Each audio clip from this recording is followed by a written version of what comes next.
Welcome to Pensari Basketball. The Toronto Raptors get blown out by the Oklahoma City Thunder, an outcome that was as inevitable as it is obvious. However, right now we are on the precipice of potentially a celebration moment because it seems that the Memphis Grizzlies are about to beat the San Antonio Spurs. Let's just follow along with that game and just make sure that that actually happens with 1.2 seconds to go. This is awesome because, as you may know, if you are following Tankathon 2.0, aka the return to the tank, the Toronto Raptors have a lot riding on the Memphis Grizzlies finally starting to win some games. And with Desmond Bane coming back, I was like, this is pretty inevitable that, with all the players the Raptors are resting and uh, uh, it's over. There we go. The tank is on. All right. The Raptors have finally caught up to the Memphis Grizzlies. The Memphis Grizzlies are now 24 wins. The Raptors, unfortunately, do play the Wizards soon, and I believe they have another few games against some pretty bad teams. So it's going to be hard to out-tank those teams with the way the Raptors are playing right now. But today we got to talk about Gradey Dick, man. Gradey Dick. Sorry. Dr. G. Grady Dick. Okay, first of all, today's been an awesome day for hoops. I watched 3 games today.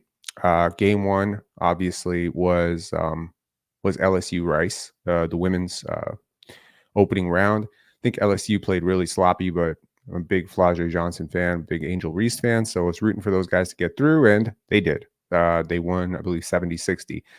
The next game, surprisingly, a really weird one. It's always strange to root for an Ivy League school, but I was really rooting for Yale to pull off an upset against Auburn, and they did.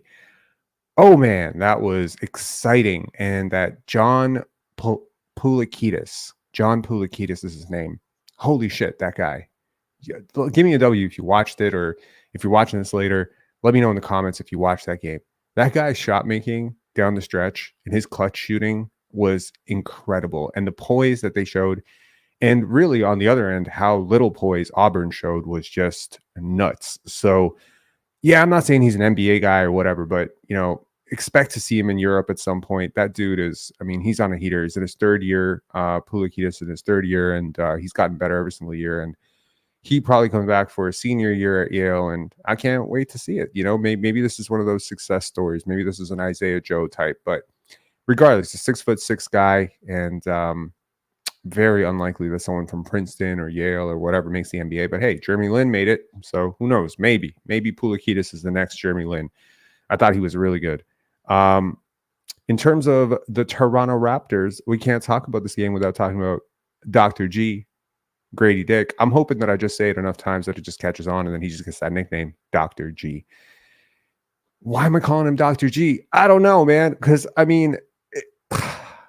some of the finishing talent of this guy, there's so many things that impressed me about Grady Dick, and it's a big reason why I've sort of stuck with him through thick and thin throughout this season, right? And there's a lot of talk earlier in the season about how he's really not ready this year. It's gonna have to wait till next year, and I'm just like, I don't buy it.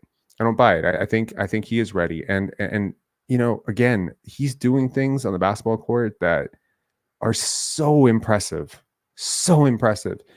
He had that incredible finish over Chet Holmgren, and that is not easy. Chet is a huge human being, even though he's not a heavy human being, but his arms are enormous. And Grady really struggled with length earlier in the season, and it was incredible to see him pull that off. And then he had that nice little nifty layup around Shai Gilgeous-Alexander, and then he had a poster dunk on Jalen Williams. I'm sorry. I'm so impressed by this guy. And I know that he finishes only with 1 assist, and everyone in the starting lineup ends up with more assists than him, but that's just because he was a play finisher more often than not. But that's not to say he couldn't have been a playmaker. He certainly could have been. He had 4 turnovers. Turnovers killed the Toronto Raptors tonight. Like, absolutely destroyed them. I'll tell you who was very, very impressive for me. Jontay Porter. Finishes with 7 points, 8 rebounds, 2 steals, a block.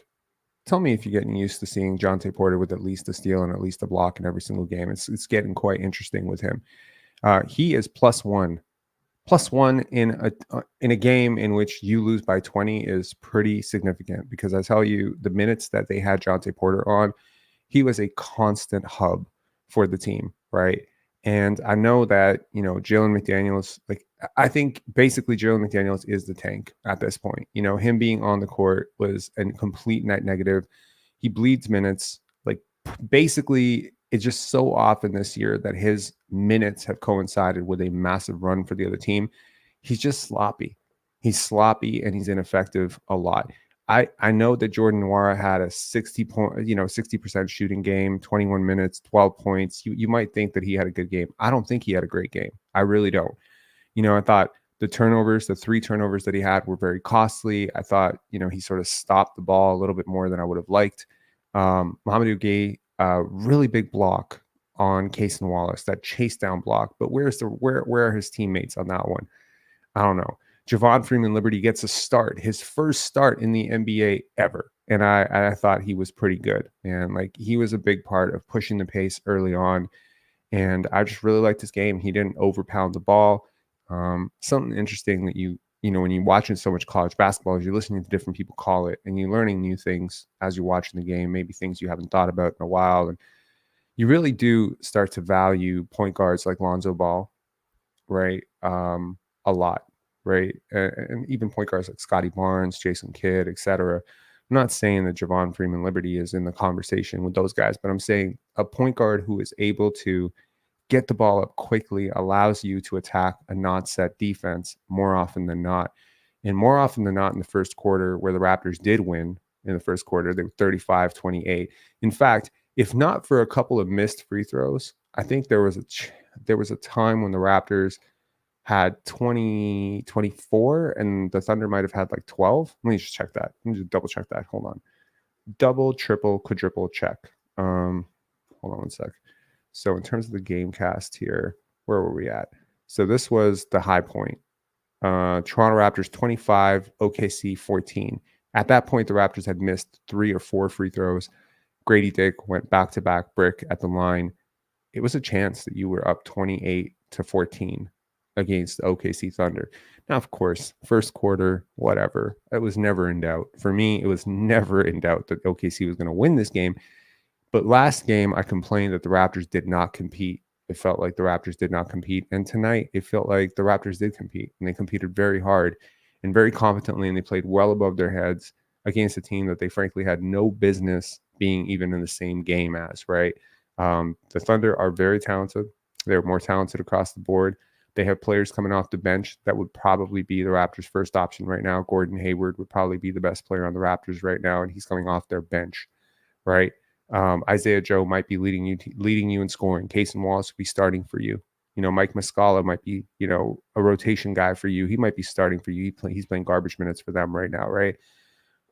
So, yeah, the gap is huge in talent. And not to mention, they have one of the top 5 players in the league, Canadian boy, Shai Gilgeous-Alexander.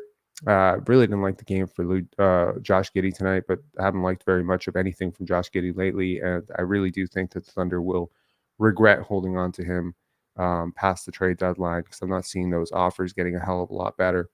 To those of you who didn't watch the game, Gary Trent Jr. also misses the game. This adds to the injury list that includes already Chris Boucher, already includes RJ Barrett, Scotty Barnes, Jakob Poeltl, Emmanuel Quickley. You're missing every single starter, and you were competitive, and that is a win. Ochai Agbaji, 12 points, 7 rebounds, 6 assists, 3 steals. He drew the primary matchup on Shai Gilgeous-Alexander, and I thought that was very, very interesting. I thought he made him work, and I liked the game from Ochai. I thought he had a lot of great secondary playmaking. Despite his 6 assists and being over leveraged as a playmaker, he did not pound up he didn't pound up errors by throwing the ball away a lot. He only had 2 turnovers. And Bruce Brown, 10 points, 3 rebounds, 5 assists. I thought he was all right. Kelly Olynyk, Mr. Captain Canada, whose mom was in attendance. Big moment for her. First time seeing her son playing for the Toronto Raptors, a team that she was a scorekeeper for the Raptors back in the day. 16 points, 6 rebounds, 5 assists, 7 turnovers. I did not like his game at all. I know some people did. I pay attention to other people on Twitter, and people were saying like, he's been a real great hub, et cetera, et cetera. I thought he held the ball a little too long. I thought he was a little careless with the basketball. I thought he was like a little bit too relaxed getting back on defense. And I thought his paint defense was atrocious. Guys just got to the front of the rim. There was no resistance. There was no effort. I understand he's not a big-time shot blocker. I understand he doesn't have a super long wingspan, but at some point, you are still a 7-footer out there. You need to put a body on guys. He's just a little too finesse sometimes. So, again, there is that conundrum of he's probably not a center. Is that fair to say? He's not a center. He's probably more of a power forward. And as he ages, he'll have to figure out how to guard centers, and he'll have to guard the paint. And again, that's just going to be exacerbated further if you have defensive liabilities around you. And I don't necessarily think he had a ton of defensive liabilities around him. Raptors have certainly fielded a starting lineup of worse defenders than this. But I just don't think that he's capable of doing some of the stuff that Christian Koloko would have been able to in theory. Even someone like Jonte Porter is capable of right now. And it's not even to say Kelly is a bad defender. Kelly is a good defender. He's a positive defender by all metrics. He's a positive defender, but you just over leverage him if you try to have him as eraser on the back line of your defense. He's just not going to do it. And, maybe I don't know. Sometimes when I look at the turnovers and still look at his play, it's just like, is he just kind of going through the motions because he knows it's a lost season? There's not really a lot to play for. Just stay healthy for Team Canada. Maybe there's some element of that. He's not exactly going balls out. I have watched Kelly Olynyk for a long time, and I can definitely tell you he's played a lot better than this. At every stop. So I'm not like the first couple of games with him were really different than the last few games with him, right? Like the last handful of games, like 10, 12 games, I haven't been very impressed. Try not to judge a veteran player in a lost season too hard. Okay. Like I think that would be a pretty big disaster of judgment, to a sense of just like, who cares? Like nobody cares about this season right now. The season is pretty much playing out like a tank. And of course, if you're late to the party, the Toronto Raptors do end up out tanking the Memphis Grizzlies tonight. We'll definitely, this is a call-in show. Definitely call in if you would like to call in. We can definitely talk about some stuff. We'll talk a little bit more about Gradey Dick and some of the good stuff that I see coming from him in the future. But for now, let us also go to the post game because we'll hear from Gradey Dick and we'll hear from Darko Rajakovic.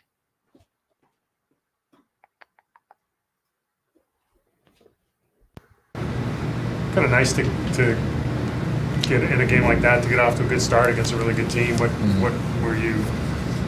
were you feeling early that you were able to get off that first quarter?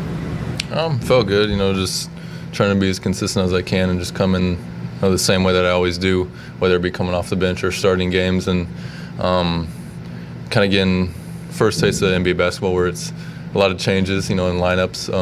Talking with Garrett, this might not be as normal as he's used to, but it's just, I think in my preparation as a young guy, it's good for me to see that and just kind of be prepared for whatever lineup's out there. Are you learning habits in this stretch, even though the games are wins? Are you learning habits that will help you in the end of the year and into next season? Of course. I think, we want to win games, and that's always the goal. That's the number one priority, but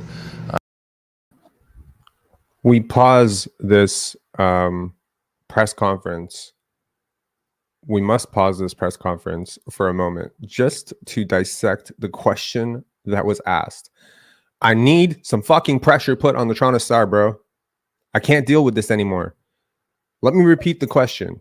Okay, no. We need to go back. We need to hear this again. What the hell just happened there? The end of the year and into next season? Of course. Habits in... It's good for me to see that and just kind of be prepared for whatever lineup's out there. Are you learning habits? Are you learning habits? What the fuck? Dude, you have to be so brain dead to come up with a question like this. This might be one of the worst questions he's ever asked, and he is literally the endless, bottomless pit of bad questions. What? In this stretch, even though the games are wins, are you learning?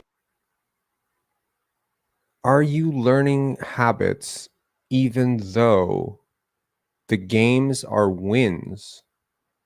Habits will help you. Will the habits help you? If there is like some sort of Martian civilization out there, or like some alien life force that is watching Earth, if this is the sample that they just got of human intelligence, then we are fucked.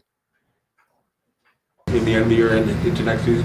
Of course. I think, we want to win games, and that's always the goal. That's the number one priority. But, I mean, like I said a little earlier, with me being the rookie and the new guy, it's, I'm thankful to be out there and competing, every night, and just trying my best to put us in a position to win and do my part. But at the same time, off the court, I think is where I see it most for building good habits, and that's just with time management that I'm not used to, with not having to go to class, all that good stuff. So just building good habits really is the main thing.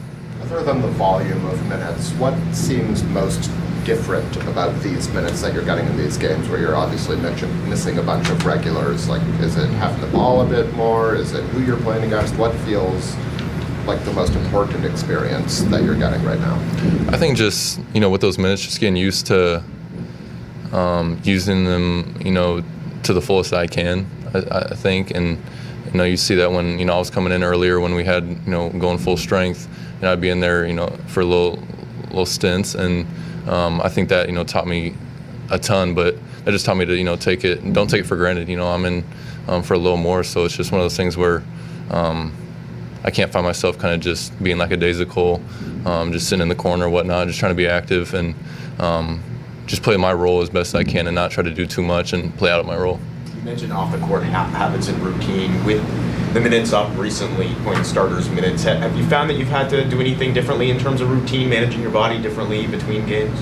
Definitely recovery-wise. I try to maintain a kind of consistent recovery, either way, if I play a lot, if I don't. But yeah, obviously a little more recovery now, that the minutes are more. And I think the great thing with, our team is our vets. Garrett does an amazing job of, all the seasons he's played. He finds out what works for him and kind of gives me a little advice and tips of what I can do, ice bath, cold bath, kind of both, and build off that. But yeah, just kind of buying into that is definitely huge, and it's just a lot what people don't see, I guess. And part of development, of course, as a team is also just like playing through mistakes. How do you guys learn to keep focused through like mistakes that happen on the court naturally, but not letting that tumbleweed or collect too much? I think it's just kind of the mindset that I take into shooting wise. It's just kind of keeping that short-term memory of, make a shot, miss a shot, you just move on the next play and don't let it kind of be on your head, because then, you're going to be thinking about that, not what you're doing on defense. And that kind of goes into turnovers. If you turn the ball over and we're, staying back and not getting back on defense, and that just kind of puts us in the hole, 4-on-5, whatever it may be. But I think we just, we buy in and know that, we're all going to turn the ball over here or there and not trying to get on each other, because we don't. And so that's why I love, keeping that chemistry up and just good vibes. So. There were a couple of moments tonight where Darko kind of pulled you to the side and had a conversation. What kind of feedback was he giving you in those moments? Just different things on defense, offense, where to be in my spots. I got back cut in the first half, and that was when we were in kind of our little zone. And so it's one of those things where, he saw it from a different perspective, and him obviously having way more knowledge, as the coach, he knows where I need to be, and just sharing that with me and making that change so I'm there where, I can get a stop, on the offensive end, just, staying low, different things like that where, I'm not really seeing it when I'm going, trying to go 100%. And, he's just like, slow down, take your time and just let the game come to you. And, it's just great advice.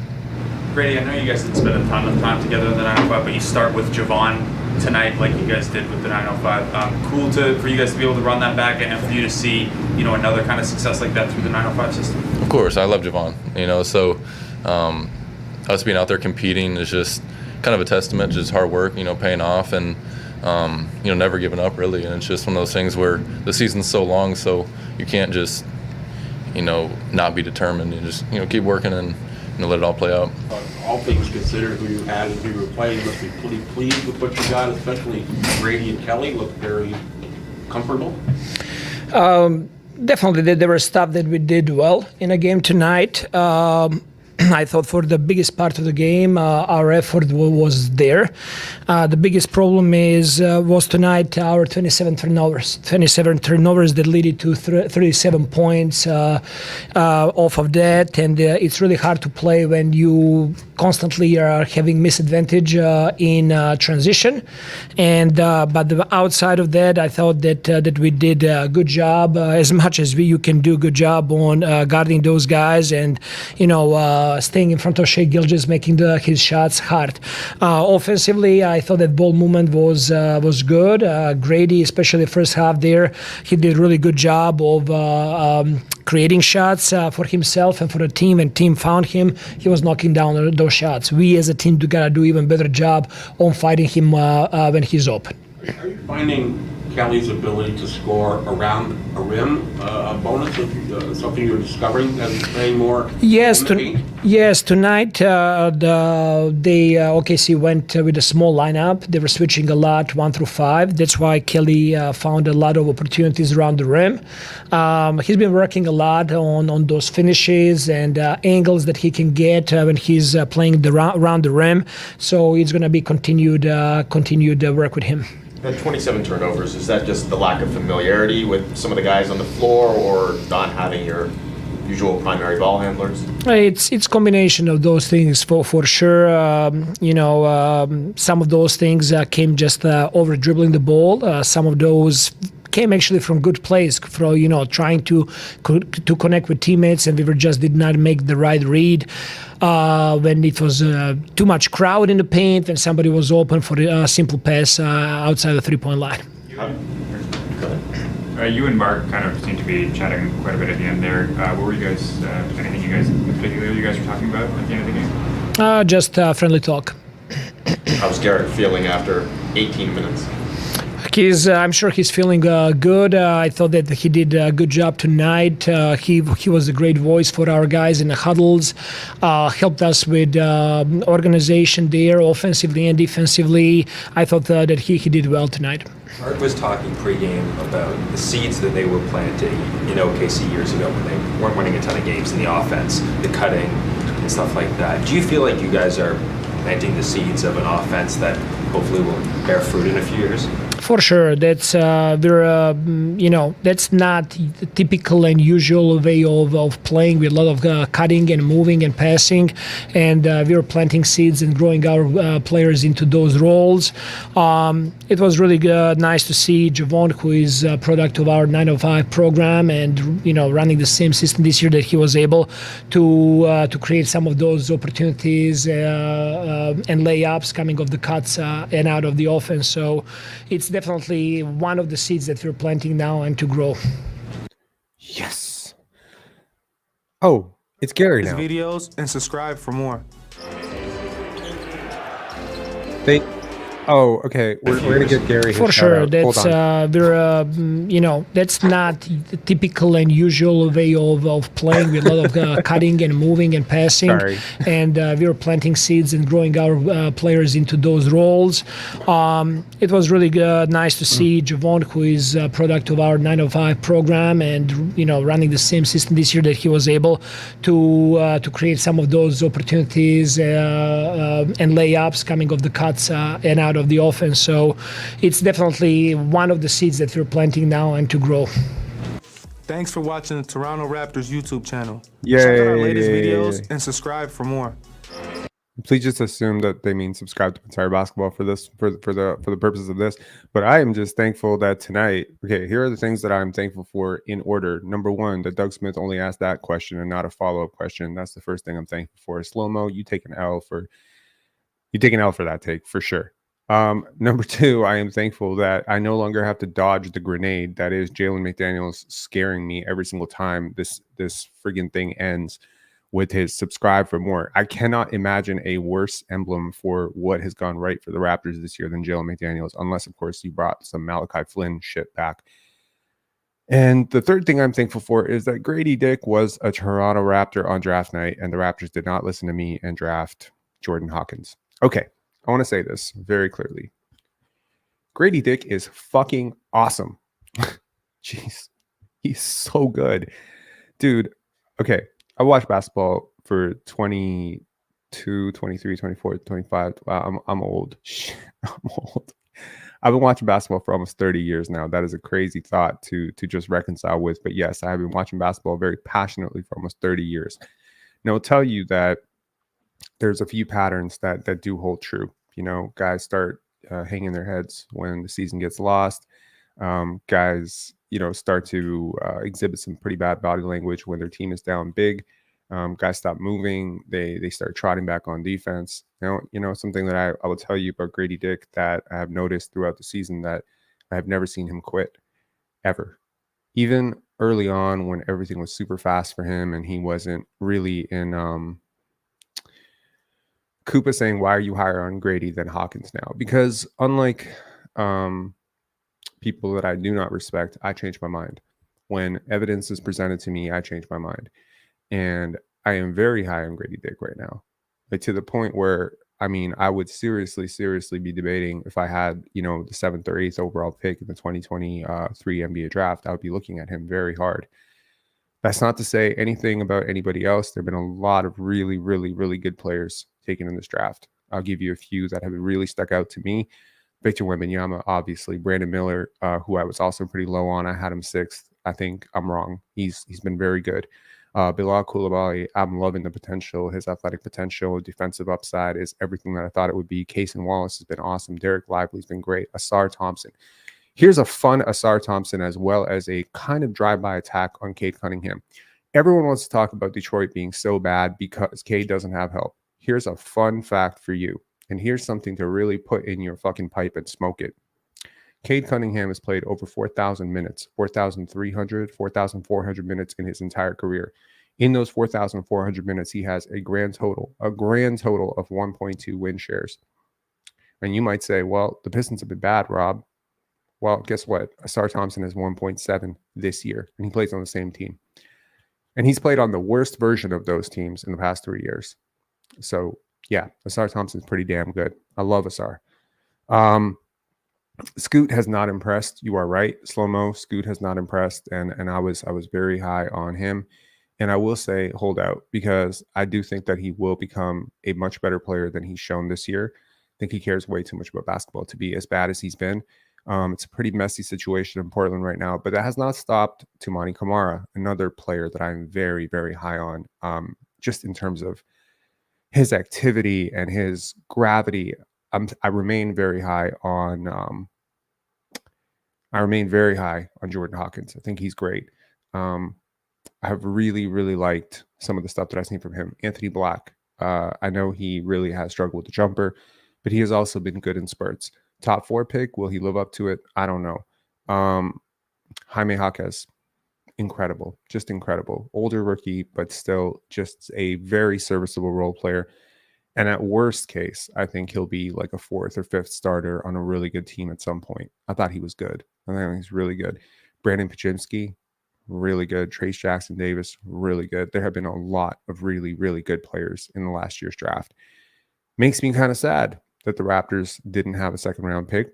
Makes me really sad that they didn't tank. But upside, very high on Grady Dick. Some of the things that I enjoy about him are, again, the compete level. The fact that he does not quit. The fact that he has an absolutely positive outlook and he bounces back. I mean, a G League stint could have crushed a lesser man. He is a young kid. He is not from here. He is far away from home. He was 19 for most of the season. And when he got that G League assignment, he was 19 years old. The brain does not fully form until 25. And I'll tell you right now that most people don't really mature until they're 35, 38, 40, 42. Like, it takes a long time to become as mature as some of these young men need to be in order to succeed in the NBA. And so you definitely not going to do it alone. And what I've really appreciated about him since day one is he listens. He listens to his coaches. This was evident in Summer League, that he was like immediate before Summer League. The minute he got here, the minute he was drafted, he was talking about this conversation he had with Darko and how incredible that conversation was and how he really knows his stuff. And you know, it's something. It's something with this kid where he is a sponge. When he talked about coming to the Raptors opening night, he was talking about how he's going to be picking the ear of Otto and Thad and Garrett Temple. She-Wolf saying, I must be out there because I've loved the Dick pick and wanted him on draft night. I saw him in the summer league. I saw a lot of very high IQ, grit, and potential. Think he has a very bright future. Yeah, he does. And here's the thing, like with a lot of players who fit the Grady Dick archetype, and I'm just basically talking about being a white shooter, a lot of people limit the upside potential. Here's the thing. When we talk about athleticism, we don't talk about balance.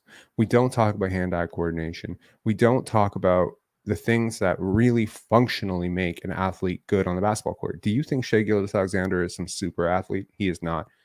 Look at the 3 best players in the NBA right now. Look at the 3 best players in the NBA right now. Who are the 3 best players in the NBA right now? Let me make a list. 3 best players in the NBA right now are as follows. Nikola Jokic, definitely. Shai Gilgeous-Alexander, Luka Doncic. Those are the 3 best players in the NBA per my estimation right now. Which one of those guys are super athletes? Every one of those guys came into the NBA with questions about their athleticism. Shai was considered a not very good athlete. He himself has gone on record saying he is not a super bursty athlete, and that has been somewhat of a limitation for him. So when I think about guys who are great at basketball, I'm not thinking about Gerald Green and Zach LaVine, not to put too fine a point on it, that kind of rhymes. But, when you think about a guy like Paul Pierce, Dirk Nowitzki, Kevin Durant, I mean, they have advantages for sure. There's length, there's size, there's balance, but they're always on balance. They're on balance. And sometimes you have a super athlete like a Michael Jordan or a Kobe Bryant. Well, Kobe himself has actually mentioned that he himself was not a super athlete. I know he won a dunk contest, but he was not a super athlete. He was not a pogo stick. He was not Tracy McGrady and Vince Carter. When you think about the guys who really dominated in the NBA throughout history, it's a mixed bag between the super athletes and the not so super athletes. And I look at a guy like Alperen Şengün, and a lot of people would say he's not a great athlete. He's a fantastic athlete. He is a fantastic athlete. You look at a guy like Franz Wagner, and you say he's not a great athlete. He's a fantastic athlete. We need to change the way we talk about athleticism because all athleticism is not Jalen Green. Okay? Now, just because you're not a great athlete, it does not mean that you can't be successful. And that's, sometimes the knock on Cade Cunningham or someone like that, where people say, well, he's not super bursty. Well, this is the difference, right? Being super bursty is a part of athleticism. Your first step, your second step, your gather step, your second jump, these are all parts of athleticism. But most important, in my opinion, for basketball is hand-eye coordination. One of the most coordinated athletes that I've ever seen in my life was Hakeem Olajuwon. Just the footwork, the balance, the hand-eye coordination, all honed through years and years of handball, volleyball, whatever he was playing. Man, the timing that this dude had. I'm telling you that hand-eye coordination and balance have a lot more to do with your success on a basketball court than your vertical leap. Always. And sometimes you just see players like that. They don't jump very high, but they're very, very effective on the basketball court. Grady Dick is an underrated athlete. He is always on balance. He's always on balance. And Darko Rajakovic is a goddamn underrated coach. I was thinking about it when I was watching the first quarter. And I was watching this team that had no point guard. Javon Freeman-Liberty's a combo guard. Ochai Agbaji's a wing. Kelly Olynyk's a center, power forward. I mean, they're really playing no point guard right now, right? And they're somehow functioning. And they're playing a random brand of basketball where they have G League guys and 10-day guys and Jordan Nwora, who entered the team halfway through, and Bruce Brown, who came with him, and Kelly Olynyk and Ochai Agbaji that came, after that. And you're just like, has any coach dealt with as much turnover as Darko Rajakovic this year? And yet, you never see him hanging his head. You never see him defeated. Even when the team is down 20, you see him cheering them on. You see him clapping his hands. He has won me over so hard this year. I can't even tell you. I'm not an NBA voter. I don't have a vote. I don't have a say. Maybe one day I will, but today I don't. But if I had a vote, he would be one of my top 5 choices for Coach of the Year. I understand the Coach of the Year is always going to come down to win-loss record, and it's always going to be a result of how good we thought you were going to be relative to how good you ended up being. But there is more to coaching than wins and losses. And when you consider the extenuating circumstances around the Raptors roster this year in terms of how much turnover they've had, how much talent they lost, how much of their technical value has been, parlayed into future draft picks. The fact that this team can come out and play as well as they did tonight, at least for the first half, is a testament to how bought in this team is. The fact that last year you were basically playing 500 basketball and the vibes on this team were so disgusting that it was hard to watch this team without losing your mind. And the fact that this year you are literally the sixth worst record in the NBA right now and quickly moving towards fifth. The idea that you could be this bad and you still have everybody rooting for each other. You have Scotty Barnes, hand cast and all, sitting there, like cheering his team on. This team has gone through hell this year, and it will make them better next year. I am very, very proud of this team. I'm very proud of Grady Dick. His constant movement, his cutting, his reads. He is honestly at times looking like the smartest player. He's looking like the smartest player on the court so often. He's attacking gaps in the defense without the basketball. He is cutting into space. He's cutting out of space. He's moving out of the way. Last year, I did a lot of lowlights of guys just doing the wrong thing all the time, right? Holding on to the ball, over dribbling, missing cutters, missing cutting opportunities, not, moving without the basketball, standing in the way as a guy has an open lane and kind of clogging the lane, not bringing a second help defender over to the guy with the basketball, not setting a solid screen. All these things are just a matter of timing in your brain. How quickly are you scanning the court? How quickly you're understanding? Because things happen and variables change. Okay. If you see a guy napping, if you see your defender napping, cutting back door is only relevant if someone else isn't cutting into the same space. But if someone is cutting into the same space, maybe you need to curl and maybe you need to come up and you need to receive the basketball and reset the offense. Knowing to go left or go right in a snap second to make that decision to it is a transfer of milliseconds from when your eyes see it to when your brain registers it to when your brain sends a signal to your hands and legs to move to your cardio and your conditioning to actually do it, right? You've got to understand at some point that it takes a long time for young players to read all these different situations. When I see a rookie who can read the court as well as Grady Dick, even flashing some playmaking potential in the pick and roll as a lead handler, a couple games ago or 2 games ago or 1 game ago, these things are so impressive, and he's doing it given so many limitations right now, physically and skill wise. Saw a little bit of saucy handle, right? When that comes, the reason that I put him over a guy like Jordan Hawkins or Cam Whitmore or even a guy like Keontae George, any of these guys who've maybe had saucier stats and bigger stat lines, is because you cannot teach his size. See, because there are things you can change and there's things you cannot change. If Allen Iverson was 6'6", you might be talking about him as one of the 5 greatest players of all time, but he was never 6'6", and that was never going to be him. But he maximized what it could be to be a 5'11", 6-foot guard, in the NBA who weighed, 175 pounds. There are certain limitations, but within the package, there are things you can expand on. And Grady's skill set can expand in so many different ways. But what he is working with is an insane processing speed and an insane frame. If you want to think about this like a computer, you can.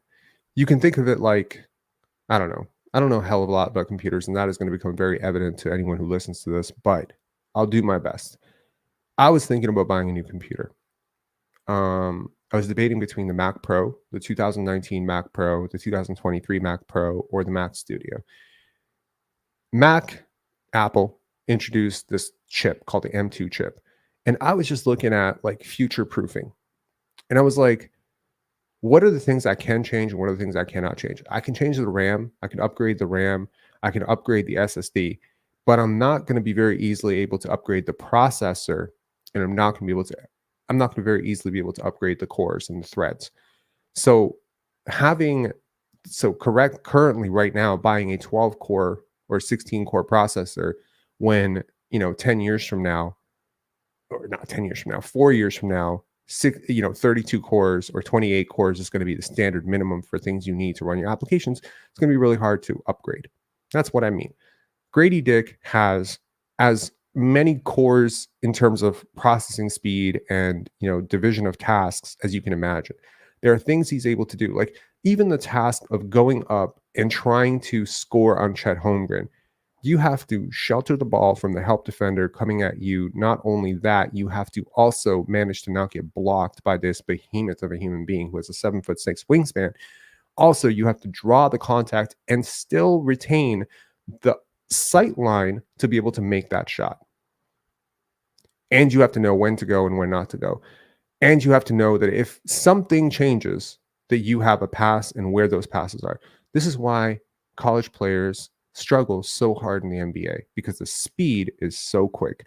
And I got to tell you that there might not be 5 players in the NBA. There might not be 3 players in the NBA who have gotten better from day 1 of the season to day whatever this is of the season than Grady Dick. The player I saw and the player I see are 2 different players. They don't look like the same player. That is a testament to him. That is a testament to his coaching staff. That is a testament to his teammates, his veterans, Masai Ujiri for picking him. It is a testament to Darko Rajakovic and Jama Malalela for helping him along.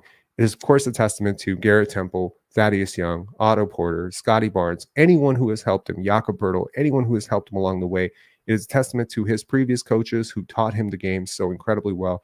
It is a testament to his parents who taught him to be humble enough to listen. It is a testament to a lot of things. But I will tell you that there are very few rookies in Raptors history that have impressed me as much as him. Vince Carter, yes. Scotty Barnes, yes. The list is very short. It's very short. Okay. There might be another 2, in there. Andrea Bargnani was a very impressive rookie. I found him very impressive. I don't know if I found him this impressive. Tracy McGrady was pretty impressive. Yeah, he was. Marcus Camby had moments. Yes, he was great. Damon Stoudemire, a little bit before my time. I wasn't really watching the Raptors back then. Nobody cared about the little Dino club up north. But Terrence Davis saying Chris Bosh. Sure. Yeah, Chris was impressive as well, given what he was doing with his very, very limited stature. But in terms of like, my beef with Chris Bosh even back then was I didn't think he saw the game very well. Like, he was very slow. He would kind of hold the ball, he would survey, then he would go. He was getting by on a lot of athleticism and skill. Chris was huge, like 6'10", long wingspan, etc. But I wasn't this incredibly impressed with his ability to see the floor or expand his game beyond the player that he was. And if we're being completely honest, his game, he got better, but he didn't transform as a player from his rookie season. He got better at shooting the long ball, but he was always a really good shooter. If you watch him at Georgia Tech, Chris Bosh was a really good shooter, and you knew that it was only inevitable that he was going to expand his range out. But it's not like he became like some dynamic ball handler or some incredible passer or anything like that. He just got better at things that he was supposed to get better at. Carmelo Anthony only got better at things that he was supposed to get better at. There was not a completely new wrinkle of his game that was expanded out in the NBA. And with Grady Dick, if you look at his college tape, paint finishing was a concern, playmaking was a concern. All of these things were question marks, and they're not really question marks for me right now. And looking like at him right now, projecting forward into the future and just trying to see him as like, could he be one of the 3 best players on a championship team in his prime? Yes. Yes, he can. Yes, he can. And that is a hell of a thing to have on your roster, because at worst, Emmanuel Quickley is the 4th best player on a championship team and RJ Barrett is the 5th best player on a championship team, right? That's possible. And at worst, Scotty Barnes is the 2nd best player on a championship team. So if Grady Dick is the 3rd best player on a championship team, all you need is for Grady and Scotty to take a step up and be 1 and 2, or for Scotty to take a step up to be 1 and find someone to be 2, or you pray on a miracle that Grady Dick could be really, really, really fucking good and he'd be the 2nd best player on a championship team and everyone just steps up. My point is, I don't think the Raptors are that far. I don't think they're that far. It feels like they're so far because they keep losing by 20 and they keep losing games and they're on a 9-game losing streak. And it feels like there's no end in sight. But man, there's so much hope within these losses that I cannot even contain my excitement for Summer League. I hope Grady plays in Summer League. I hope he dominates the shit out of Summer League. I hope he kicks ass in preseason. And I hope next year we're talking about a 16 to 17 point per game scorer, man. Like, I mean, really. And, you know, by year 4, you might be talking about a guy who is confidently dropping 22 points per game. I'm telling you one thing. His size as a ball handler and his gravity as a shooter is going to make him an impossible player to stop. Like, truly impossible.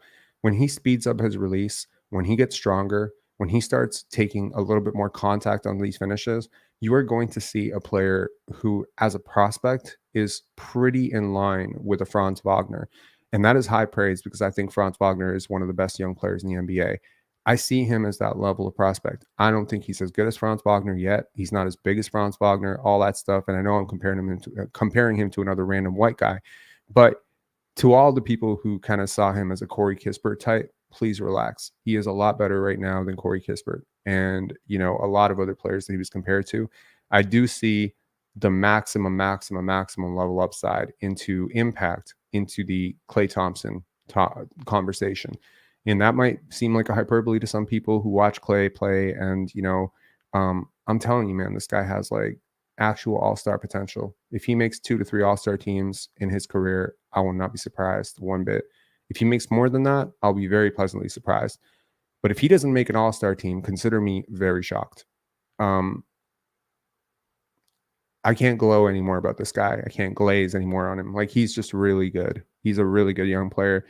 And again, if you didn't watch this game, and I don't blame you, you know, the season is lost, go watch it. Or at the very least, watch the highlights. Watch him play. Because he's doing this against a team that's pretty damn good defensively.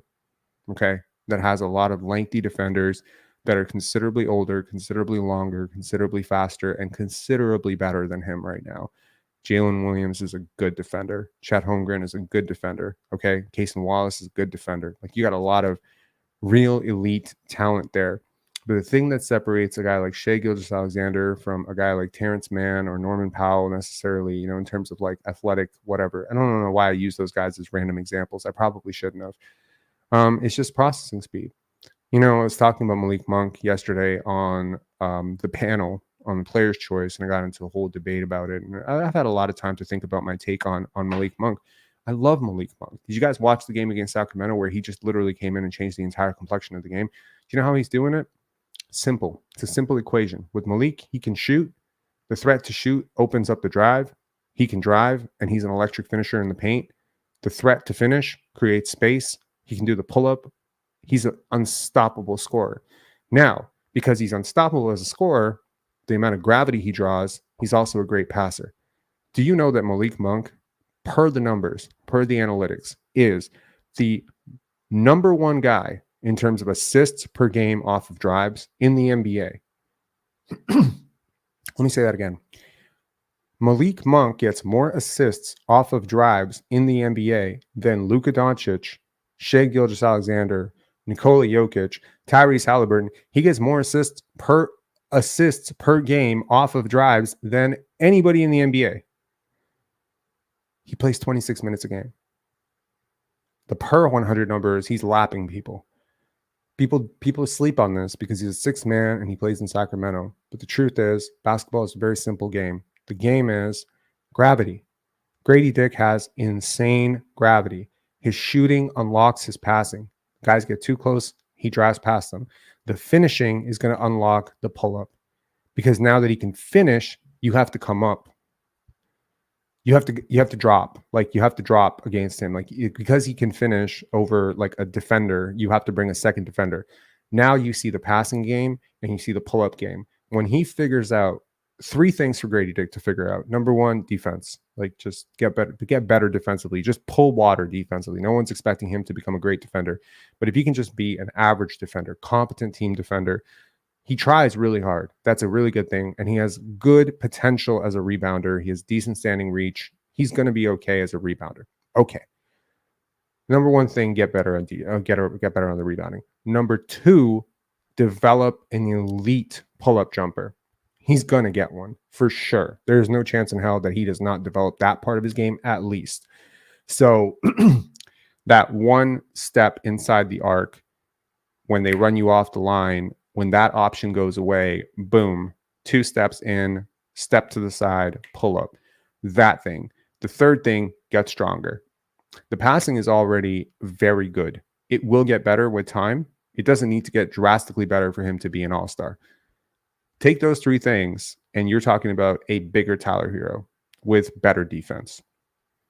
Dude, Tyler Hero is a really freaking good player. He's a really good player. Tyler Hero, I don't like him, but he's a really good player. So we're talking about Grady Dick at full potential. If he gets even 75% close to what he's supposed to be, you have an incredible, incredible, incredible player. I think he's great.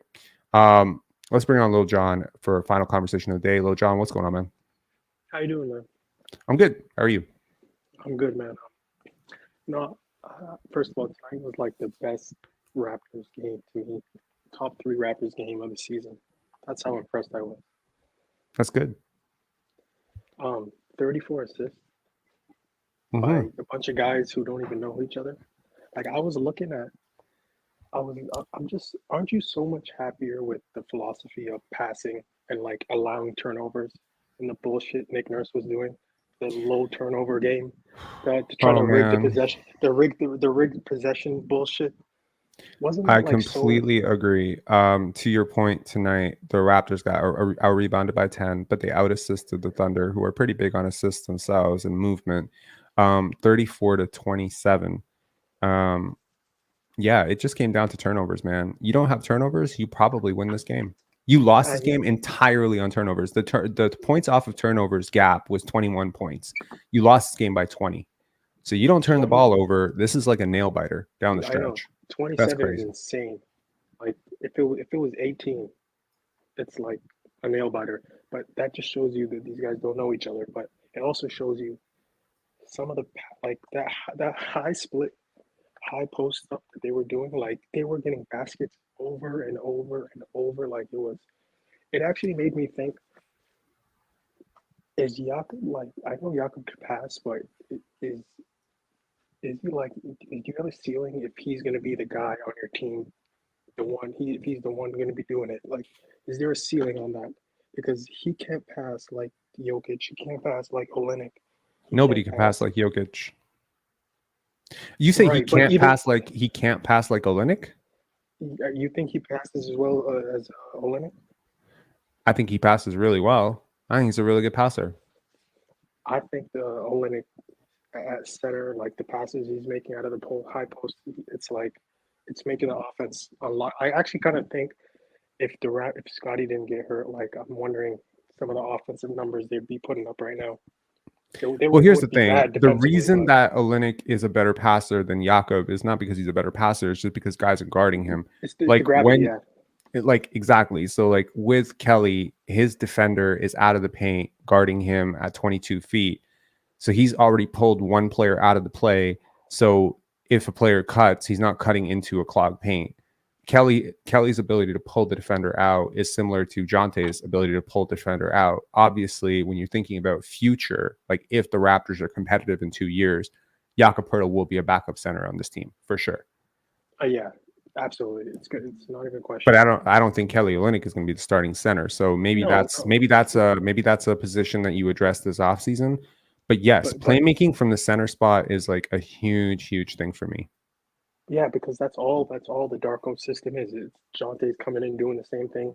But I'm like kind of like mad. I'm like, man, if Poeltl comes back and they're just gonna play 10 feet off of him, I know he can pass, but some of the stuff they're doing right now is like it's really, really efficient. Mm-hmm. Like tonight, they were eating like this is a pretty good defensive team, and they were getting like I don't know if Oklahoma City was like maybe they went out last night or something, but some of the baskets they were getting at the rim over and over again. Like Poeltl can't do that, and Darko's like this is all Darko's system, the passing 5-man. So can they find someone who can pass at the 5 over the next few years better than Poeltl? Like. That's like to me, that's one of the most important things for the next few years. Yeah, I agree. I don't know. I'm looking at like the next few games. I mean, are we when you and I went through which games they're going to win, which games they're going to lose. Are we on track so far? Remember that? Yeah, well, I think they've lost all of them so far. What is it, 8-game losing streak? They're on a 9-game losing streak. But it's funny that you said winning streak. We are winning. By losing, we are winning. So that's hilarious. Yeah, we are winning. And by the way, the Grizzlies won tonight. So yep, now we're officially sixth, which is God bless. But tomorrow they're at Washington tomorrow, so of course they're going to try to lose that. But even tomorrow, like Washington winning is just as important as us losing, because that means we can solidify the 31st pick if we let them win. So that's tomorrow's a pretty important game. I don't know if you can solidify it because Detroit might still win a couple games through the rest of the season. Let's see. But here. the Raptors have 2 games with the Wizards left. So if you can make that 2 guaranteed victories for them, that's true. But I don't think you're going to lose both. That would be very, very, very hard. Yeah, it would be pretty hard. I'm trying to. I mean, I swear to God, like there's no player on this team I think that you can start. Like you got to see who the Wizards are starting right now. Are you looking at the Jemias Ramsey like backboard threes? They could start him at the 2 and like tell him to go wild. Bro, I think Jemias might be the best player on the Wizards right now. No, I'm just kidding. I like him though. He's a good effort. I mean, let's just take a look at let's just take a look at the cataclysmic tank job that the Wizards are doing right now. Okay, they just won against Sacramento, which is like, holy shit. I can't believe that happened. I'm so sorry. Wow. Kyle Kuzma had 31 points. Okay, if Kuzma plays tomorrow, we have a chance. We have a chance to lose that game. But yeah, like dude, like we're talking Johnny Davis is playing minutes. Like you're not going to win a game, and you're not going to lose a game in which the other team is playing Johnny Davis. Serious minutes.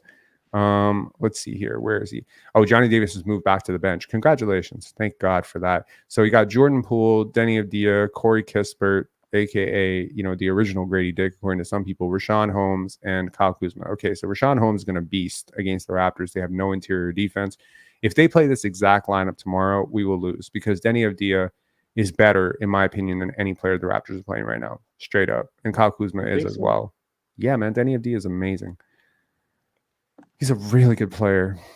He is. But, I wouldn't be surprised if Grady scores 25 tomorrow. I wouldn't be surprised. That's a terrible defense. Yeah, also this could be a little bit of a revenge game for Justin Champagny, who, demanded out.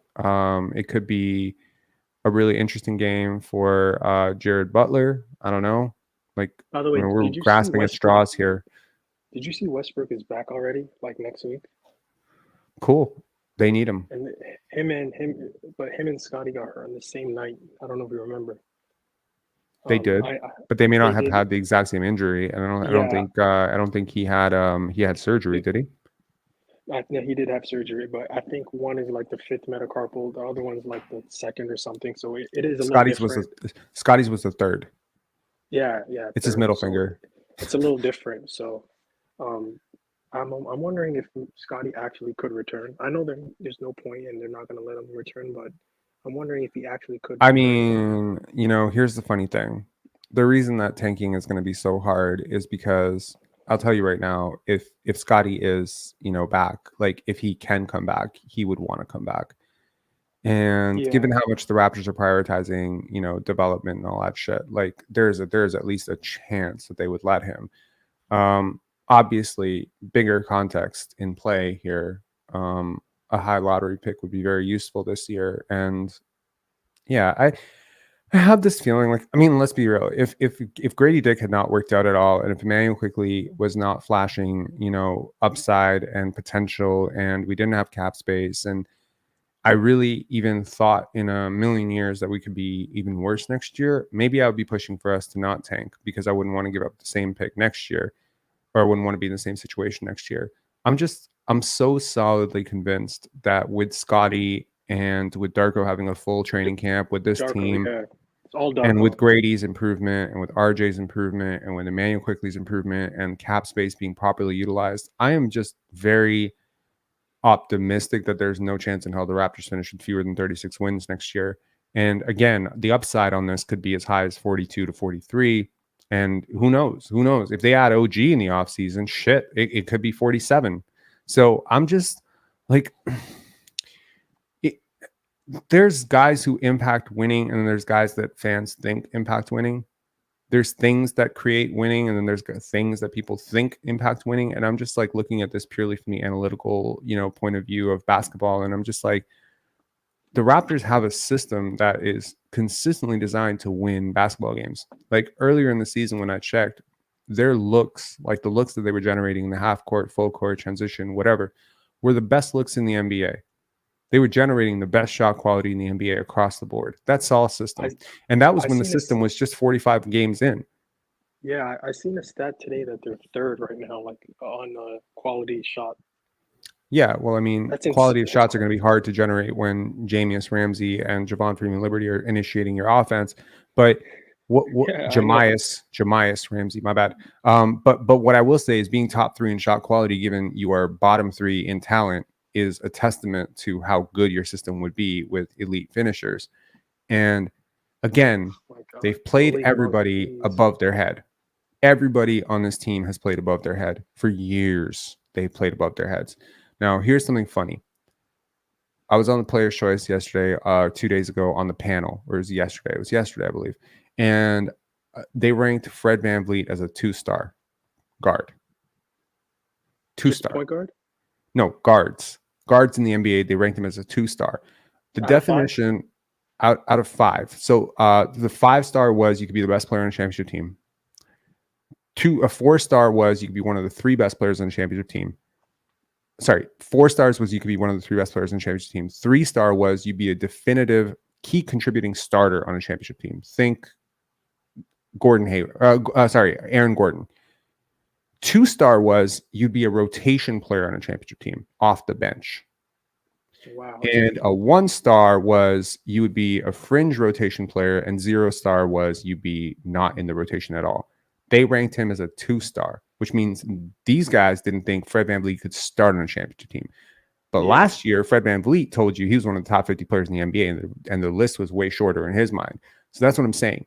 For years, the Raptors have been playing guys above their heads. Pascal Siakam was not a true number 1. As we are seeing in Indiana, he's clearly the 2nd and 3rd option over there. And that's where he should be. So you were always playing people above their heads, and you're still playing people above their heads. RJ Barrett is not a lead initiator of an offense. Neither is Scotty Barnes right now. If you want your offense to be great, Scotty's probably the 2nd guy or 3rd guy. Yeah, right now. Yeah, if Scotty was on Denver, where is he in the pecking order? He's 3rd. He's 3rd behind Jamal Murray and Nikola Jokic, but he's 1st for you. If Scotty was in OKC, where would he be? He'd be 2nd or 3rd behind Shai or Jalen Williams, or he would be 2nd behind Shai. So he would not be the 1st option on any championship team right now. He wouldn't be 1st option in Boston. He wouldn't be 1st option. He wouldn't be 1st option in Philly if Joel Embiid was healthy. He wouldn't be 1st option in Denver. He wouldn't be 1st option in LA. He wouldn't be 1st option in either LA team. No, I get what you mean. But so that's what I'm saying. But he is 22, and he will grow into it, and that'll be fine. Yeah. But what I'm saying is, you were playing guys who were above their heads, but you were playing guys who were above their heads who were 28 years old. Absolutely, yep. And that's the difference. That's why all the media, non-Raptors media, was like, "What are they doing?" Like they've been so confused about for years. Like, what's going on with Masai? They're always like, that's what they were saying. Like, how come you haven't committed to the tank? And to me, when you say guys playing above their head, like to me, that's when I started the conversation off with the rigging of the turnovers and the offensive rebounds. That made it even worse. Like it was like they've convinced themselves that this was like reality. This was the basketball they want. Like we're gonna make Fred VanVleet and Siakam believe they're superstars, and then also rig the turnovers and then rig the glass. Like what type of basketball they were playing was insane. I agree. And it was ugly to watch. And again, the basketball they were playing was contract basketball. Because again, what was driving winning for the Raptors last year was Scotty's versatility and OG's defense. And frankly, at the end of it, it was Jakob's finishing and defense and his paint defense. and what was benefiting. See, again, it's rigging, right? It's like what I consider like what the Detroit Pistons are doing. Not to go on my fourth Cade Cunningham tangent of the day, because not a Pistons podcast. I'm here for that. I'm here for that. Well, this is my point. Like I mentioned it earlier, and I don't know if you missed it, but do you know? Okay, here's a crazy stat for you, and I'm going to repeat it for anybody. Yeah, you heard that, right? Yeah, I know it. I look at the Basketball Reference all the time.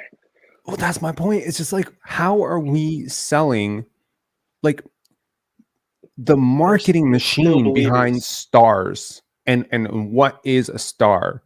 It's all sales, right? But what my heart really goes out to is the role player who comes in and literally shifts the game's balance by like 15 to 20% and gets zero credit.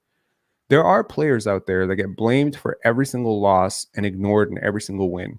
And that's a player like, for me, Asar Thompson or Jalen Duren, guys like this. To me, these guys are winning players. They're just winning players. They just do winning shit on the basketball court. Keegan Murray is a good example of a winning player. Yeah, what's up? I told a Pistons fan 2 days ago that Jalen Duren's their best player. And he was like, what are you talking about? He is definitely their best player. He is definitely their best player. He couldn't fathom it. Well, that's my point. But that's the marketing. How can you think a guy who averages 13 or 14 points per game is better than a guy who averages 21? Well, I don't know. Maybe look at the number of fucking shots they're taking and how many minutes they're playing and how much they have the basketball. My point is, if let's just say this year, right? Let's just say the Raptors had, I don't know, a racist coach, right? And he was just like, we're going to run the entire offense around Grady Dick. Scotty Barnes, you're going to set screens for Grady Dick. And, you know, if you have the basketball, you're going to pass to Jakob Poeltl. Would it be possible to make Grady Dick and Jakob Poeltl your 2 20-point per game scorers this year and Scotty Barnes just an elite hustle big? Of course it's possible. Yeah. Fucking anything's possible. It's basketball, right? Correctly identifying who your actual stars are is so critical. Understanding where they are in their trajectory towards becoming stars and helping them along to that point is also important. Nick Nurse, in my opinion, is criminal. Like, I will never forget it. I will never forgive it. It is never going to go away. He will catch strays for me for the next 20 years, for as far as I'm concerned, for how much he derailed the process that the Raptors had to take and how much shit Darko Rajakovic has had to clean up in the wake of that man's absence and how much Masai Ujiri has had to take on his shoulders. I have endless empathy for these guys because ultimately, even the way they were playing defense, how they're playing defense, but specifically how they were structuring the offense in order to rig stats. And that's just not basketball. Like I am as pure as they come when it comes to the game. Like I really fucking hate it on any level when I see guys stat padding or when I see guys chasing rebounds or chasing steals or chasing deflections. I'm just not for it. To me, basketball has always been a team game. It will always be a team game. And when I was, listing out on the panel, when I went for my GOAT, top 10, Tim Duncan was number 4. Bill Russell was number 2. To me, it's like the individual never comes above the game. And, defense is important to me. Moving the basketball is important to me. Setting screens and being a good teammate, being a good leader. These things are all very, very fundamentally important to me. And watching a guy basically hunt assists and hunt points because things are not going his way and he's not going to get hunt. I hate it. And I was just thinking about, a player that I really like a lot. Mike Brown. Have you heard of him? A player? Yeah. Mike James. Shit. What am I saying? Mike Brown. Mike James. Mike James. Not the Raptors. Mike James. Not the Mike James from the Raptors. Oh, the EuroLeague one. Yes. Yeah. What about him? Have you seen him play? Yeah, I've seen like clips on the internet. Yeah, he looks pretty good. He just broke the all-time EuroLeague scoring record. Oh yeah, I heard that. Yeah, and he did it in like way fewer games than number 2. And I was just like so insanely proud of him because again, kind of followed his journey for a long time. And I just called him Mike. Mike. What the hell did I say? I called him Mike Brown. My bad. I was thinking of the Sacramento Kings for some reason. I just called him Mike Brown. So Mike James is so interesting because I think in another world, like I think he's way more talented than Fred VanVleet. Like way more talented. He's just not the defender Fred is, and he didn't become the role player Fred is. But if you had given him the offensive advantages and opportunities that Fred VanVleet received last year, he would be a lot more efficient as a scorer than Fred, for sure, in my opinion. And he's just a better player offensively than Fred ever has been. And he's probably a better athlete too. Along these lines, yeah, go ahead.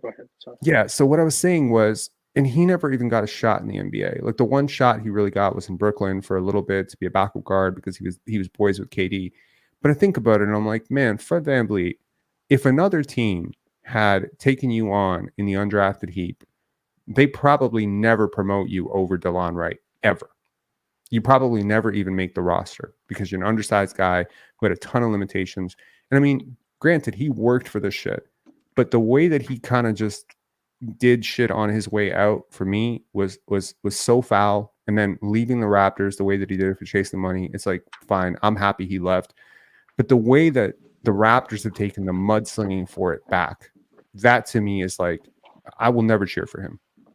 Even though I'm now being branded as his supporter because I still respect his game, I cannot respect the man. I respect the game. I respect the hustle. I respect the business side of it, whatever. But I cannot respect the basketball man, because the basketball man is like, you went to Houston to chase more money. You hijacked this offense in order to chase your, bag. And it's like, get paid, but like, shit, don't do it this way. It was so flagrant. It was so foul for me. And Nick Nurse helping him. So whenever I hear somebody say, like, there are very few things in life right now that make me mad. Maybe if I witness racism in person, it makes me mad. If I witness, abuse, it makes me mad. But in line with that, when I listen to somebody say that I miss Nick Nurse, it makes me mad. Yeah. Because that dude fucking enabled this shit.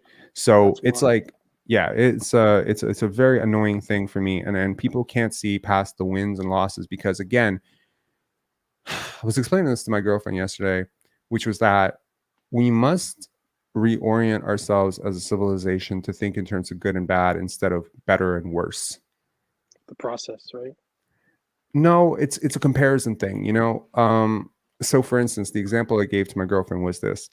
Let's just say, tomorrow, and I'll say this to you. You have a job. You work? Okay. Yeah.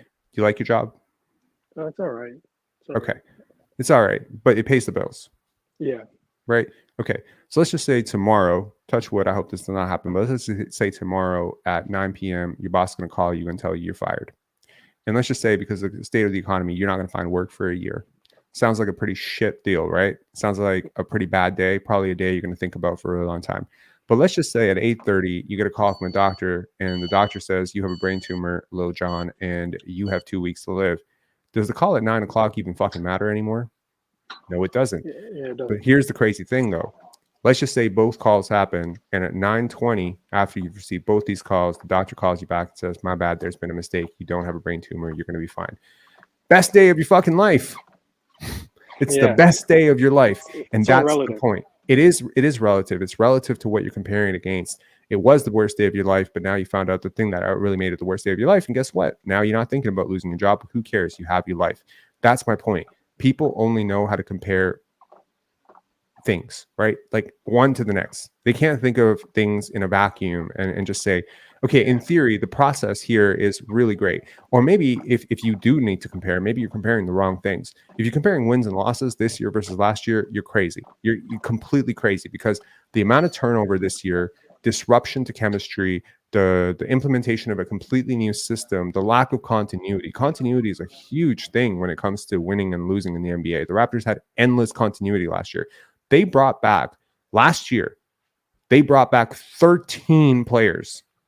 They had the most continuity in the NBA last year. And they ended up with 41 wins and missing the playoffs. They had a veteran-laden roster in which starters played insane minutes. OG Anunoby, Pascal Siakam, Scotty Barnes, these guys were crazy high in minutes across the league. I think Pascal Siakam was leading the league in minutes per game. Scotty Barnes led the team in minutes total. He was one of the leaders in minutes. Like, I was just shocked when I was looking at the 2021 draft and seeing how many more minutes Scotty has played than the rest of his draft class. It's nuts. This is not good. It's not good to wear out your players and then the lack of development across the entire season. So all of these things are important, but people are going to say, well, we went from 41 wins and, that was pretty bad, but this 23 win season, this is even worse. Oh my God.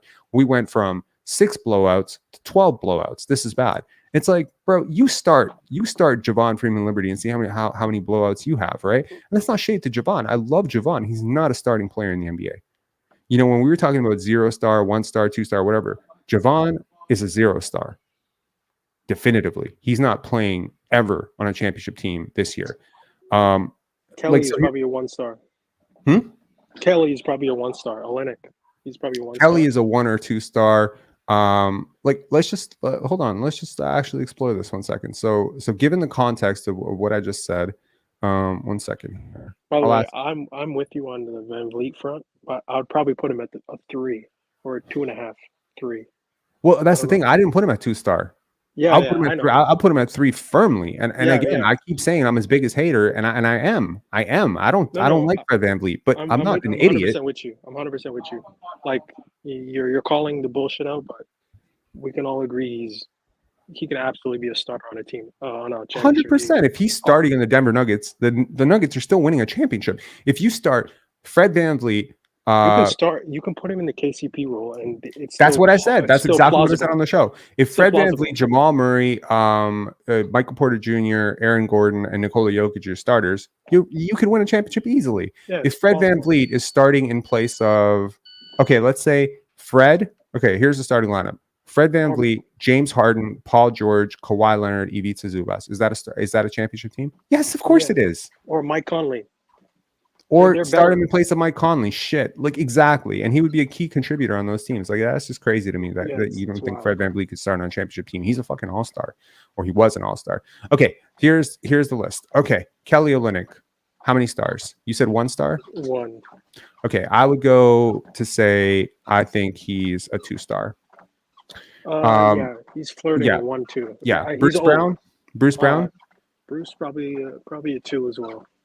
Yeah, I mean, I think he would play rotation minutes on a championship. He just did it. Yeah. Ochai Agbaji. Potentially a 1 to me. I mean, I'm pretty low on him, to be honest, but right now he's probably a 0.5 or something. I think I agree with that. He's 0-star. Javon Freeman Liberty. 0. 0-star. Grady Dick. Currently, right? Again, yeah, currently. Potential. Would he if Grady Dick was transferred right now to the Denver Nuggets, is he playing minutes in the championship run? I mean, I can imagine there's probably some games where he steals not steals. For real? I can imagine he takes minutes from Braun or Peyton Watson, like for certain games. But he's probably a 1 right now. I'd put him at 0 stars, and I literally devoted this entire channel. Sorry, I just devoted this entire live. You don't think he'd get playoff minutes right now? No. Really?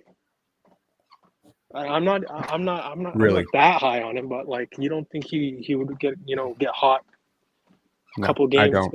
I don't because of the defense. It's his defense right now. Yeah, I don't think he would play a single minute on the Celtics. I'm not. Like, who's he playing over on the Celtics? Like, will he get rotation? Celtics, come on, they're the best team, though.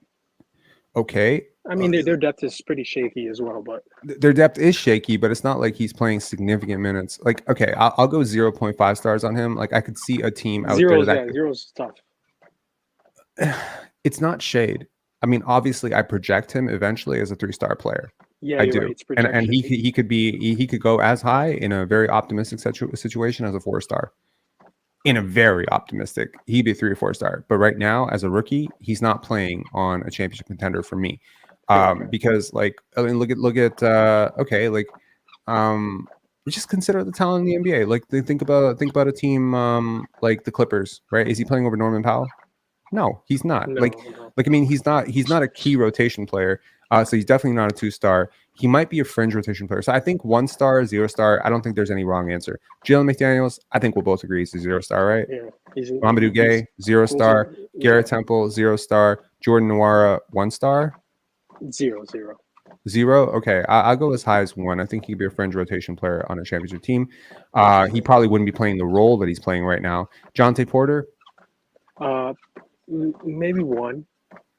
I think 0 to 1 is fair. And Jamias Ramsey, 0. Yeah. How about Gary Trent Jr.? You know, it's funny. I don't think there's as much separation between him and everyone you just named. I just think he's the best version of everyone you just named. That's fair. I think he would be okay. So let's slot like, Gary Trent Jr. on the Denver Nuggets. He's playing minutes, yeah.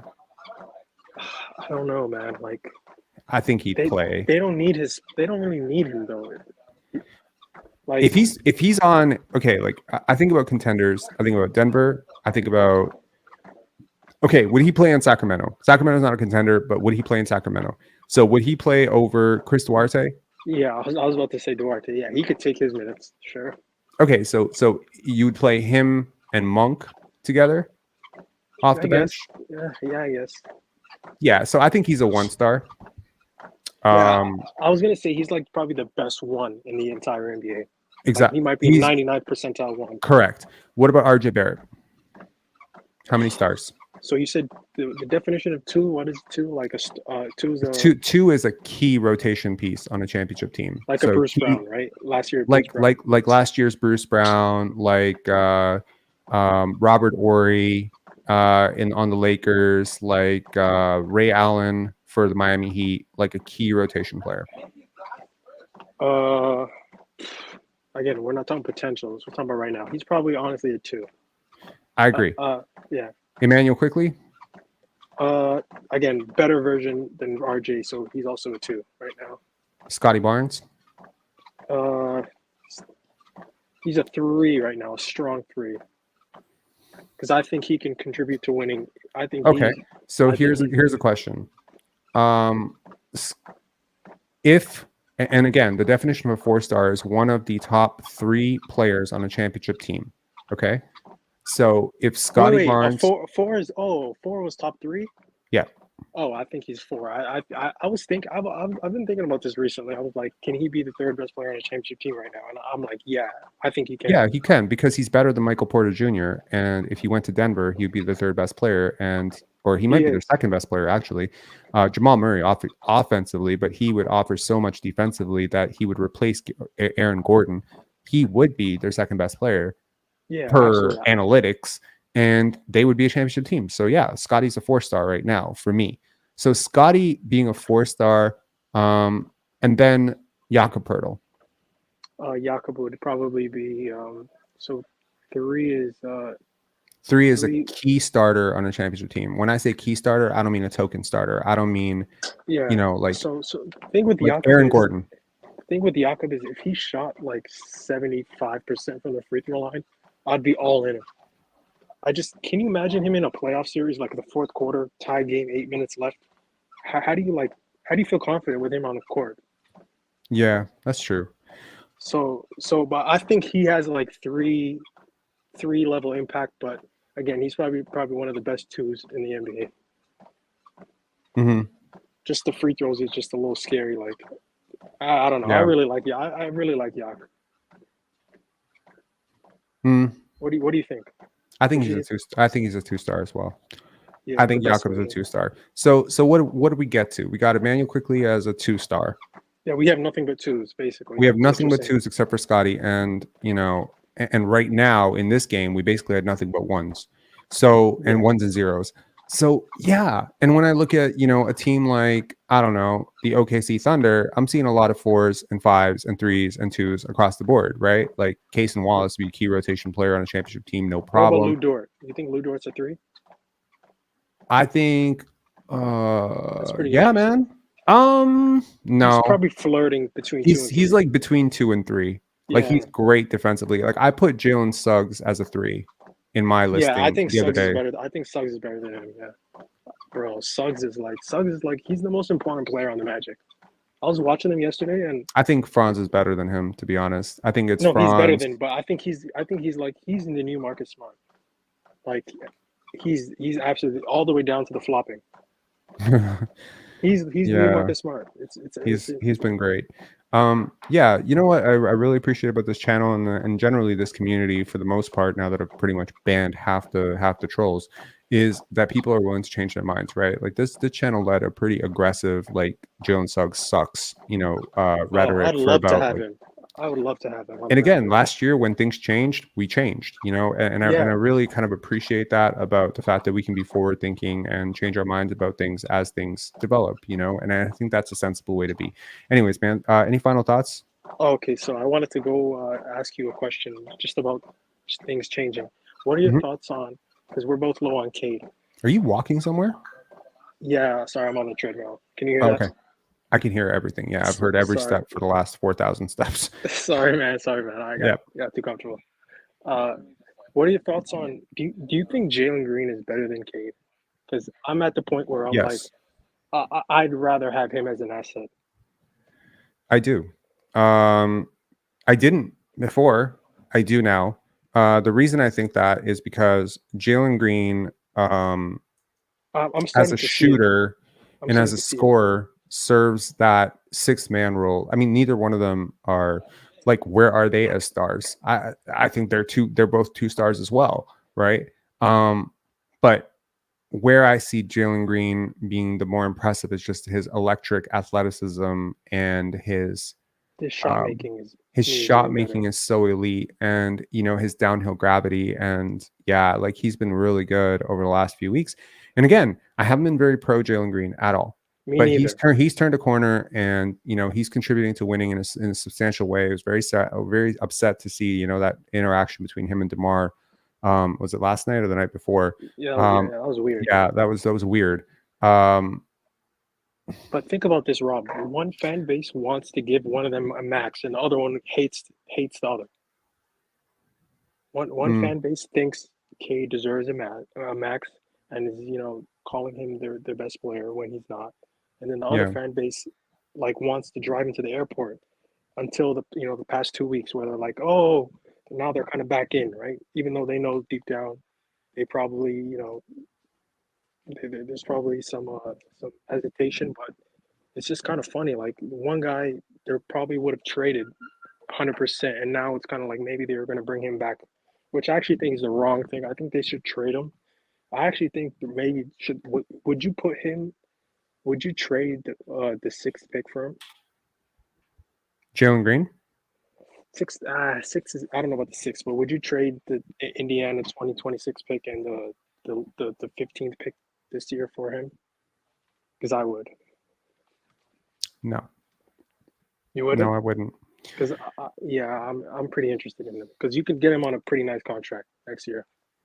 I don't know if you can get him on a nice contract. He's a former, number 2 overall pick. If he starts popping off for you, there's going to be some general manager out there who's nutty enough to give him 25 to 27 million, in which case you're in the similar situation as you are with Emmanuel Quickley. And honestly, on a roster that already features Emmanuel Quickley and RJ Barrett, I really don't want any more defensive liabilities, regardless of how well he has played. He's not going to be a positive defender. So I'm actually way, way, way more interested in a guy like, I don't know, Aaron Nesmith than I am in a guy like Jalen Green right now. Not saying that he's actually available, but I'm just saying neither one of these guys are available. So if we're just shooting the shit on total hypotheticals, I prefer the Aaron Nesmith prototype than the Jalen Green prototype. I do, however, think that the Raptors need some shot making off the bench next year. However, I would prefer that in a more guard, point guard relevant. What's the money available? Because Malik Monk should be number 1 priority this summer. So here's the thing. If you had a choice between Malik, OG, and Clax, you would pick Malik? No, I mean, I'd take OG, of course. But the OG thing is a pipe dream, though. I mean, he's not going to come back. Why is it a pipe dream, though? I don't want to rehash this because I feel like I have 2 videos already talking about this, but I don't think I don't think it's that big a pipe dream. I really don't. He has some really strong ties here. He would just need to fire his agent. That's it. You don't even need to fire his agent. What is his agent his agent? This it could happen. But somebody mentioned the other day, and I haven't researched this yet, but they said in the new CBA, if a player declines a player option, they cannot go back to their previous team, which would put the kibosh on this. But I don't think that's true. I've never heard that before that tweet. And I don't it's Twitter. It's not real life. I don't know if that's true. But if that is the case, then shit. But I think there's a lot of positive things that the Raptors can do. I hope they don't piecemeal the whole thing by devoting it on 3 different, mid-level type players. I hope they really swing for one player. That's a good. That's a really good player. I'm out on Claxton, by the way. Like it sounded good like a couple months ago or last year, but like I just said, I need a 5 that can pass. The I need five, the five that 5 can. has to pass.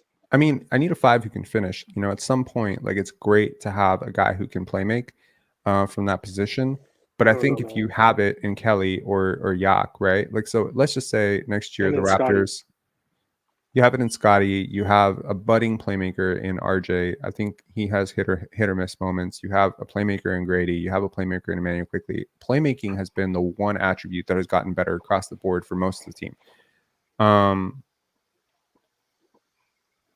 Chuck saying Grady and Jonte were first and second stars. I completely agree with this, by the way, Chuck. I thought both players played so well. Abaji played well too. 27 turnovers. Brown is a stiff layup misses. The refs were a little blind on some of those rock fouls they missed. Yeah, I think most refs to come into referee a Toronto game right now are just kind of counting the seconds until the game is over so they can get the fuck out of here, to be honest. Like there's a snowstorm, you know, they don't want to be missing their flights, etc., whatever.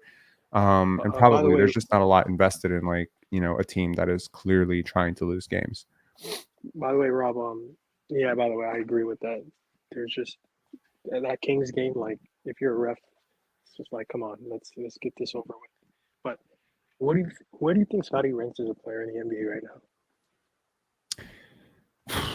Top I'd have him, 25.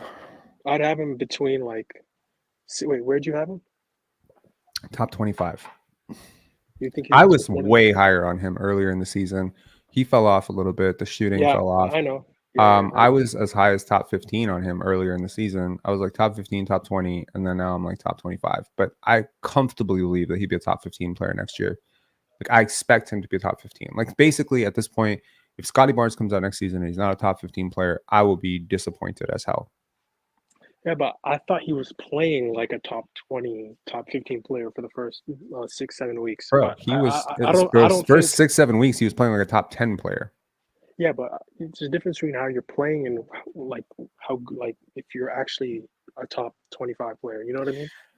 Therein lies the exact point, right? So Grayson Allen can shoot better than Steph Curry from 3 for an entire season, but he's not a better 3-point shooter than Steph Curry, right? So Yeah, Scotty Barnes can play better. Like there's this old quote from Rocky. I don't know if you've ever seen it, if you've seen the film, but like Rocky, where I think Apollo Creed, rest in peace, you know, said, you fight great, but I'm a great fighter. That is a fucking, it goes really deep. It's a great quote. And it means a lot. And I guess what it means is Scotty Barnes played great for the first 7 weeks, but James Harden's a great player. If right now, in a 1-game do-or-die playoff series, you need one player, there's like 35 players you might pick over Scotty Barnes. However, that's my point. Over an entire season, you might only pick 24. However, over the next 10 years, you might only pick 10. So I think it will edge up. My point is, if Scotty Barnes was a stock, it's rising. It's a good rise. It's a healthy rise. It might even be an unprecedented rise if you're asking me, but I think every young player on this roster got better. That is a huge win for me. As a person who often played my GM mode in 2K, and I've talked about this before, where I would literally tank an entire season where I would just like play guys 20 minutes a night just so I could ramp all their training up to like every single day at high intensity so they wouldn't die. Because that's how NBA 2K, my GM mode works, right? You have this option to set the training for every single player. So what I would do is I would have this really young roster. This is like literally like how the Raptors have played this year is literally how I played it, my GM mode for 15 years. What I would do is like, let's just say my lineup was Scotty, RJ, IQ, whatever, right?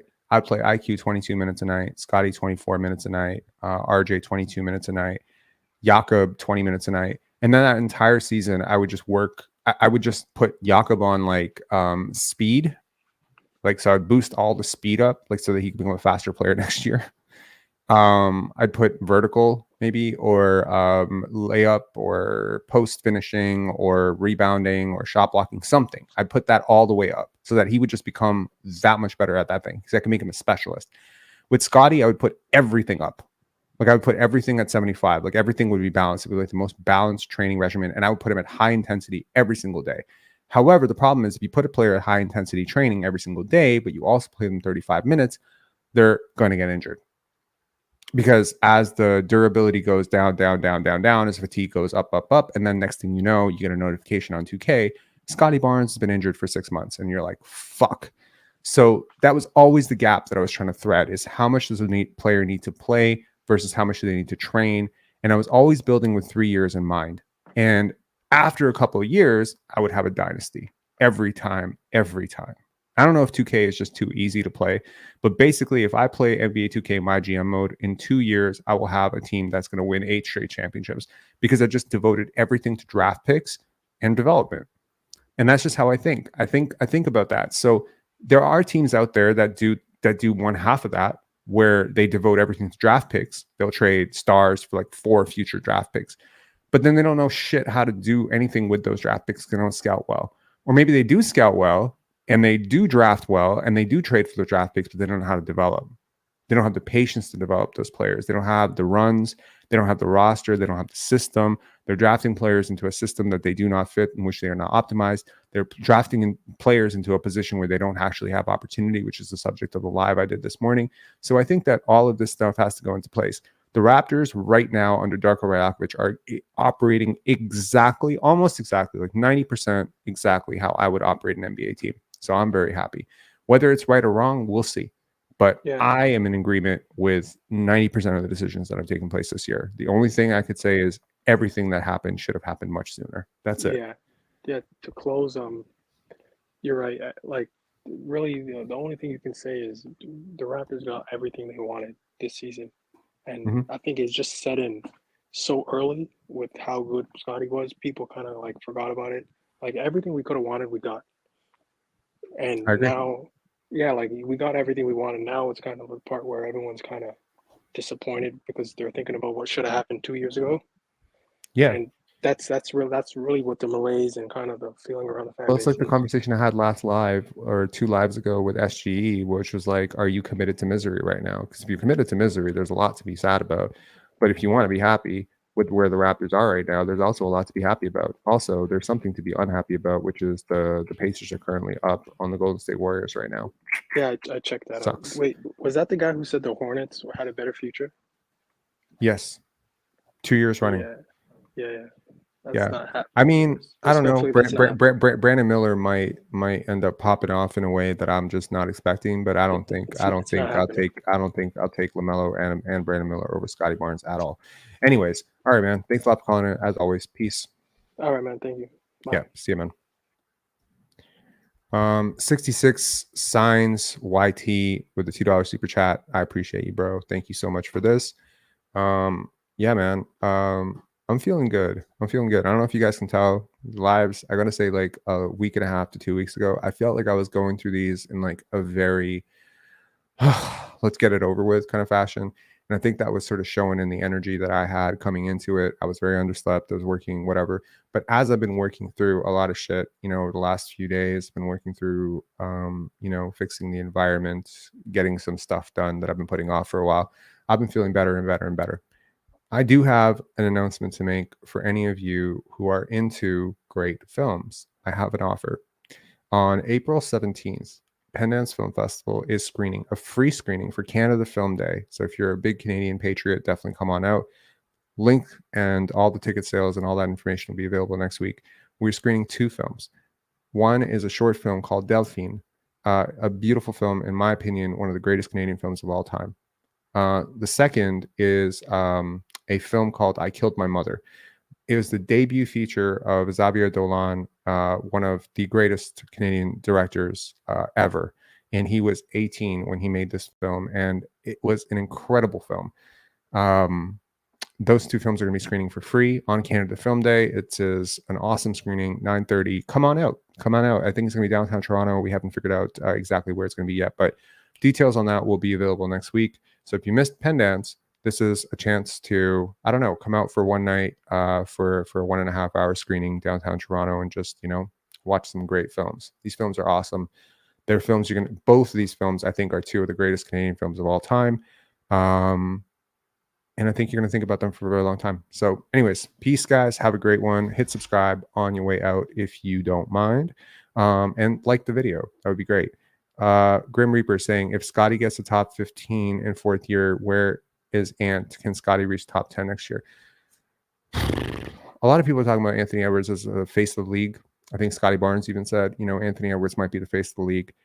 I don't know. I think Anthony Edwards will be a 5-star player next year. I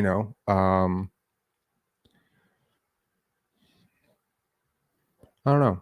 I think he'd be top 15 as well. I think the gap between those two players is not as big as people want to pretend it is. But it is there. Obviously, the shot making of Anthony Edwards, and he's younger than Scotty as well. You got to think about that. Anthony Edwards is awesome. No shade on Anthony Edwards, but yeah. All right. Yo, you know her? I am impressed.